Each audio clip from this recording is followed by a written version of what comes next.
All right. Shift the baseball. Pitchers and catchers are going to report pretty soon, and so we're going to start our top 10 list. Who are the best 10 players at each position, all the way down? First base, catcher, etc. I can say all the positions. Catcher, first base, second base, third base, shortstop, left, right field, center field, DH, starting pitcher, relief pitcher, and the last one, manager. So, who is in the top 10? Spoiler alert, no Adley. Even though he was number one last year. Tragic.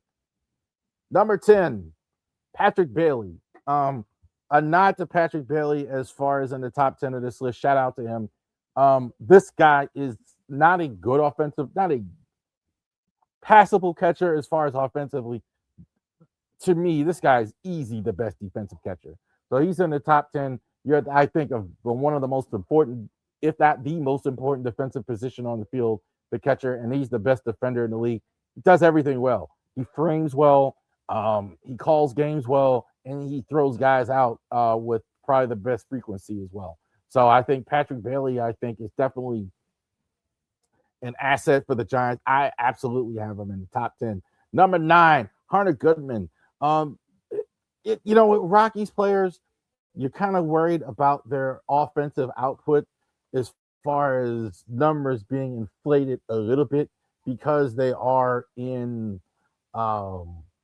Colorado. So you look at his what he does, 31 home runs, etc., 91 RBIs.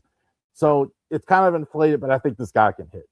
So but he is in Colorado, so I'm not quite sure.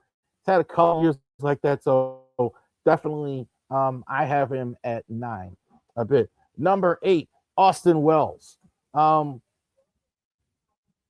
don't love defensively as well, and I think he's still developing. So this is a bit of a prediction. Austin Wells, I think the best is yet to come with him as a catcher. He only hit 219, but he's still really young as well. 26 years old. So I think we're going to get more from him, 219 in that Yankee lineup.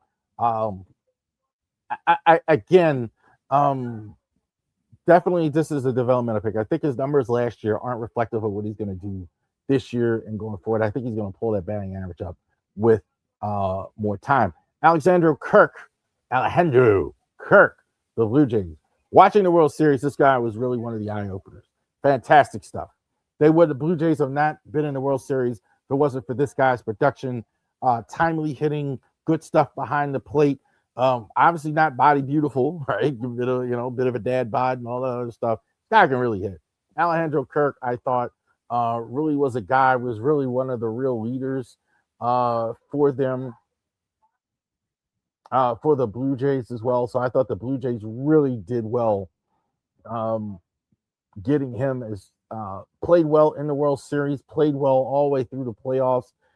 This guy was kind of written off too in previous years. So he was really pretty good last year going forward. So definitely worthy of top 10. Definitely a guy who probably wouldn't have been there last year. Yander Diaz for the Astros as well. Some may disagree with that. I still like him. Not his best season last year. I think that was the case for a lot of the Astros. I like him defensively. I really am impressed with the way he plays defense as well. So that kind of gives a nod to that. I think, again, kind of like Wells, the offensive production is going to be there for him as well. 20 home runs, 70 RBIs.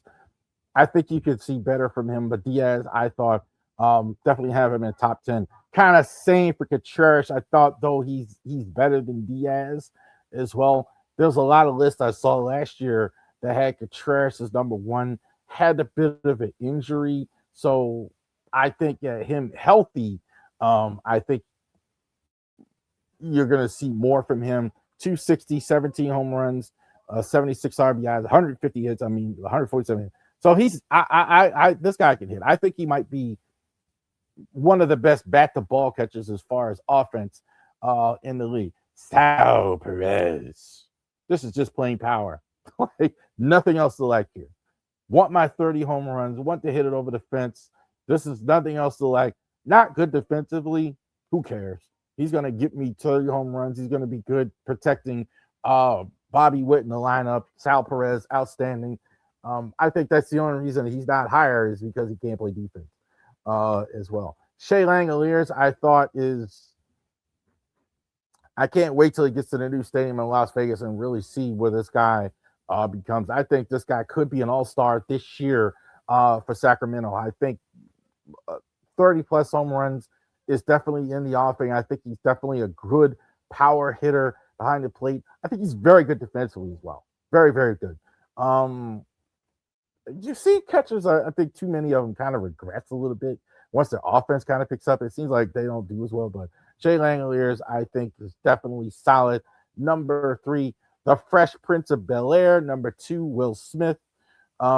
Smith, I think, I think definitely too. He's the word that comes to mind with is consistent with this guy.